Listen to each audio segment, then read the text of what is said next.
안녕하세요, 욱바입니다. 스타렉스 캠핑카에 대한 관심이 굉장히 많아요. 전문가분을 모셔서 조금 디테일하게 한번 알아보는 시간을 가지려고 합니다. 현재 차량은 저랑 저희 아버지가 사용하고 있는 700만 원을 주고 제작했던 스타렉스 캠핑카고요. 제가 이 차량에 대해서 뭐 어쩌고저쩌고 말을 하다 보면 이 제작을 한 업체에서는 솔직히 불편할 수가 있겠죠. 그래서 말씀을 드리면 현재 이 스타렉스 캠핑카를 제작했던 업체는 몇 년 전에 폐업한 상태고요. 그렇기 때문에 지금 이 차를 가지고 이제 여러분들한테 설명을 한번 드리겠습니다. 네, 다른 오해는 없으시길 바랍니다. 제가 아는 스타렉스 캠핑카 전문가 한 분을 모셨습니다. 안녕하세요. 안녕하세요, 사장님. 사장님, 어떤 계기로 방송에 나와 주시게 되셨나요? 앞으로 이제 구매를 예정하고 계신 분들의 조금이나마 도움을 드리기 위해서 이렇게 나왔습니다.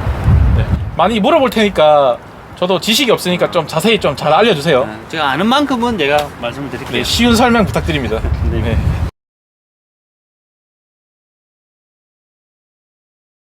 지금 현재 이 차량의 나무가 어떤 나무인지, 캠핑카에는 어떤 종류의 나무가 있는지, 그리고 어떤 나무를 선택하면 좋은지 한번 대충 알려주실 수 있나요? 네. 일반적으로 제일 많이 쓰는 나무는 이런 이제 자작나무고요. 인테리어 부분들, 이런 부분들은 거의 많이 쓰는 게 레드파인이나 편백나무라든지 이런 부분들을 많이 사용을 하죠. 현재 이 나무는 어떤 나무인가요? 이 나무는 레드파인이에요. 레드파인. 가공하기가 쉬워요. 이게 이제 편백 집성목이라고 하죠. 이게 이제 부분 이렇게 붙여서 가공을 해서 만드는 거예요. 이렇게 보면 갈라지는 부분이 있는데 이게 다 갖다 붙인 거군요. 그렇죠. 예. 그러면 지금 보면 옆은 레드파인을 썼고 아래는 자작나무를 썼는데 그 네. 이유가 뭔가요? 보통 침상 상판 같은 경우는 이제 조금 힘을 받아야 되고 변형이 안 가야 되기 때문에 조금 단단한 이런 자작나무를 사용을 많이 합니다. 그리고 이제 옆부분은 자작나무가 밀도가 좋아서 조금 무게가 많이 나가기 때문에 이제 무게를 좀 줄이기 위해서 하는 부분도 있고, 앞에 전체적으로 자작나무를 다 하게 되면은 좀 안 이쁘죠, 실질적으로. 이쪽은 이제 레드파인이나 편백나무나 그런 걸 많이 쓰죠. 어떤 나무를 많이 쓰나요? 캠핑카 업체들에선? 캠핑 업체들은 보통 이제 레드파인 이런 것도 많이 쓰고요. 고무나무 아니면 포퓰러 나무, 그 다음에 이제 멀바우 나무. 이제 멀바우 나무는 너무 좀 강도가 세서 무게도 좀 많이 나가고 해서 싱크대 상판이나 이런 부분들은 쓰는 경우가 좀 들어있죠. 어떤 게 제일 단가가 많이 나가나요? 단가로 따지면 아무래도 자작이나 편백도 이제 아셔야 되는 게 이제 일본에서 들어오는 오리지널이 좋긴 좋아요. 좋은데 단가가 너무 비싸기 때문에 실질적으로 쓰지를 못해요. 다른 나라에서 조금 저렴한 이제 편백 일반 사람 거의 모르죠. 그렇다고 해서 뭐 그런 편백이 안 좋다 이런 뭐 좋고 안 좋고를 떠나서 좀 가공 자체에서 조금 질이 차이가 나는 거지, 그 나무가 좋고 안 좋고는 뭐 제가 뭐라 하기는 좀 그렇네요. 그럼 개인적으로 사장님이 선호하는 나무는? 개인적으로는 이제 상판 같은 경우는 이제 자작나무를 쓰고요. 상 밑에 뭐 프레임이나 이런 부분들은 포퓰러 나무를 써요. 뭐 차량의 무게를 줄이기 위해서.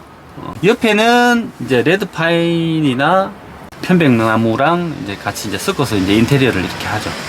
여기 분명히 레드파인이라서 일반적으로 사용을 많이 한다고 하는데 여기 보시면 좀 틀어짐 현상이 발생하는데 이거 왜 그런 건가요? 처음에는 이렇게 이 부분이 문이 맞았을 거예요. 왜 그러냐면 이게 수축을 해요. 수축을. 처음에 이제 나오면 완전히 다 마른 상태가 아니기 때문에 마르면서 이게 수축이 돼요. 나무 자체가. 그래서 이게 틈이 더 많이 벌어지는 거예요. 그 가공을 하면서 이렇게 다 붙여서 만들었기 때문에 이쪽 끝에서 이쪽 보면 휘어져 있죠. 이제 기둥이나 이런 함들은 만들어도 문 같은 경우는 이렇게 만들지를 안 하거든요. 이게 많이 틀어지고 수축 팽창을 하기 때문에 조금만 힘 주면 이게 부러져요. 또 그냥 일반 성인이 그냥 이게 살짝만 이렇게 힘을 줘서 이렇게 제끼면 그냥 부서져요. 이게 갈라져요. 바로. 근데 단열을 하고 안 하고 차이가 얼마나 나는지 알 수 있을까요? 단열을 하고 안 하고는 우리가 이제 겨울에 조금 내일을 입고 안 입고 뭐 그 정도 차이. 단열을 제대로 해놔 놓으면 뭐 추위나 더위나 이럴 때 아무래도 차단을 많이 해주게 돼 있죠. 햇볕에 그냥 서가 있는 거하고 위에 뭐 가림막이 하나 있는 거하고는 차이가 나니까요. 예전에 이 차량을 운행하다가 이 전체 나무 자체가 앞으로 쏠렸던 적이 있어요. 밀렸다고 봤을 때는 하부에 제대로 고정을 안 했기 때문에 이제 밀렸겠죠. 첫 번째로 견고하게 고정을 안 하게 되면 이게 흔들어 보면 이렇게 움직여요. 부분들이 차가 움직이면 잡소리가 좀 많이 나요. 잡소리가. 그러니까 쉽게 말해서 집을 지을 때 바닥에 기초 공사가 이제 제대로 돼야 이제 뼈대가 제대로 서듯이 이 캠핑카도 마찬가지거든요. 하나의 뭐 집이라고 보시면 돼요. 그렇기 때문에 바닥도 웬만하면 입체적으로 바닥을 평탄화 한번 해주는 게 좋아요. 여기 아래도 말씀이신가요? 그렇죠. 바닥을 완전히 평탄화해서 제일 먼저 뭐 하판을 깔든지 바닥 베이스를 깔고 나서 그 위에 침상이나 이런 부분들을 작업을 하시는 게 훨씬 좋아요. 단열에도 좋고 뭐 잡소리라든지 그 침상이 올라가더라도 완전히 수평이 잘 나오죠. 아무래도. 이 천장을 보면 엠보싱 처리를 많이 하잖아요. 네. 단지 인테리어 효과만 있나요? 아니면 또 다른 효과가 있나요? 그 엠보싱만 하게 되면 그냥 인테리어 효과지만 그 속에 그 위쪽으로 속에다가 단열을 조금 더 해줘야 돼요.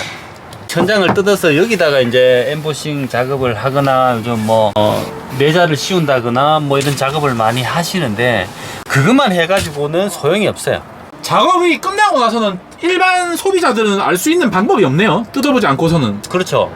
좀 만드든 모르죠. 뭐 저도 모르는데 어떤 사람이 어떻게 만드냐에 따라서 차이가 많이 난다고 볼 수밖에 없어요. 배터리에 대해서도 좀 간략하게 알려주실 수 있을까요? 인산 처리를 많이 쓰죠. 많이 쓰고 예전에는 납산 배터리나 이런 걸 많이 썼는데 효율이 아무래도 인산철 배터리가 훨씬 좋기 때문에 많이 쓰죠. 부피도 작고. 그 효율이란 게 얼마나 차이가 나나요? 납산은 이제 한 40-50% 정도 쓸 수가 있고 인산철 같은 경우는 한 90%까지는 쓸 수가 있어요. 거의 같은 용량이라면 2배의 용량 차이가 나는 그렇죠. 셈이네요, 그러면. 네, 그렇죠. 아. 그리고 수명도 인산철 같은 경우는 8년에서 한 10년 정도 쓸 수가 있고요. 납배터리는 뭐 2-3년 뭐 방전을 시킨다든지 한 2-3번 방전시키면 쓰지도 못하는 경우가 발생을 하죠. 몇 달 안 돼도. 근데 금액 때문에 부담이 되니까 뭐 한 1박 2일이나 뭐 나가서 전기도 많이 안 쓰는데 굳이 인산철 배터리를 쓸 이유는 없어요. 그러면 지금 현재 차량의 배터리 상태를 한번 봐주실 수 있나요? 네. 이거는 근데 열 수가 없어서 원래는 전기장치가 열 수가 있어야 되는 거 아닌가요? 당연히 열어서 확인도 하고 뭐 해야 되는데 완전히 고정을 해놨네요. 왜 잘못된 걸 잘못됐다고 자신있게 말하지 못합니까? 그러니까 잘못된 거죠. 요즘 하도 말들이 많았어. 지금 납배터리가 4개가 들어있네요. 문제는 이게 납배터리는 여기 보면 확인창이 있어요. 영상에서 보일지 몰라도 여기는 완전 녹색이 이렇게 보이죠? 근데 저기 밑에 거 보면 표시가 없죠. 이거 지금 정상적인 거는 한 개밖에 없어요. 4개 중에 여기가 지금 다 병렬로 연결이 되어 있기 때문에 이 하나만 좋다고 해서 쓸 수 있는 게 아니라 여기 4개 중에 한 개만 안 좋아져도 이 배터리는 수명이 급격하게 떨어질 수가 있어요. 이 납배터리는 충전을 하게 되면 약간의 이제 가스가 발생을 해요. 가스가 발생을 하는데 이게 가스가 빠져야 되거든요. 완전히 빠져야 되는데 이게 밀폐가 되면 이게 안 돼요. 빠질 수 있는 공간을 만들어 줘야 돼요. 이거는 보통 이제 주행 충전기라고 보통 말씀을 많이 하시던데 이거는 그냥 릴레이예요. 릴레이. 앞 충전기라고 하기에는 그렇고 이건 그냥 앞에 제네레이터의 걸 그냥 차에 있는 걸 받아서 그냥 충전을 한다고 보시면 돼요. 그리고 이제 주행 충전기를 따로 다는 경우는 거기에 이제 더 안정적으로 충전을 하기 위해서 그렇게 다는 거고. 아니 근데 이게 단가 차이가 꽤 나나요? 많이 나죠. 만원 한다 치면 충전기는 한 10만원 정도 하니까 단가 차이 때문에 이렇게 했을 수도 있고요. 싸게 안 보이는 부분이라서 싸게 만들었을 수도 있고 뭐 그거는 알 수가 없죠. 한강 충전이나 뭐 한전 충전 뭐 이런 걸 다 해야 되는지 말아야 되는지 아마 고민하시는 분들도 있을 거예요. 그래서 네. 그러니까 내가 어떻게 쓸 건지 2박 3일 기준으로 봤을 때 한 300A 정도면 충분히 쓰실 수가 있어요. 하루에 100A 정도. 주행 충전기하고 한전 충전기 있으면 좋겠죠. 기본적으로. 그리고 한전 충전기 같은 경우는 주행을 안 하고 나가기 전에, 여행을 가시기 전에 완충을 해서 하기에는 한전 충전기가 제일 빠르고 제일 좋아요. 효율도 제일 좋고. 장박을 하시는 분들은 일주일씩 열흘씩 하시는 분들은 태양광을 다시는 게 맞아요. 그런 분들은 태양광을 올리는 게 맞는데 뭐 1박 2일이나 2박 3일 가시는 분들은 굳이 태양광까지는 안 올리셔도 상관없습니다. 아마 여러분들이 아는 지식도 있을 거고 뭐 모르는 부분도 있었을 거예요. 캠핑카를 구입할 때 조금이라도 도움이 되지 않을까요? 제 말이 다 맞는 건 아니니까 그냥 참고로만 하시고 혹시나 뭐 궁금한 게 있으면 문의하셔도 괜찮습니다. 지금까지 같이 해주신 분은 울산 캠핑카 JBM이라는 업체의 사장님이셨습니다. 네, 여러분 지금까지 욱바였습니다. 감사합니다.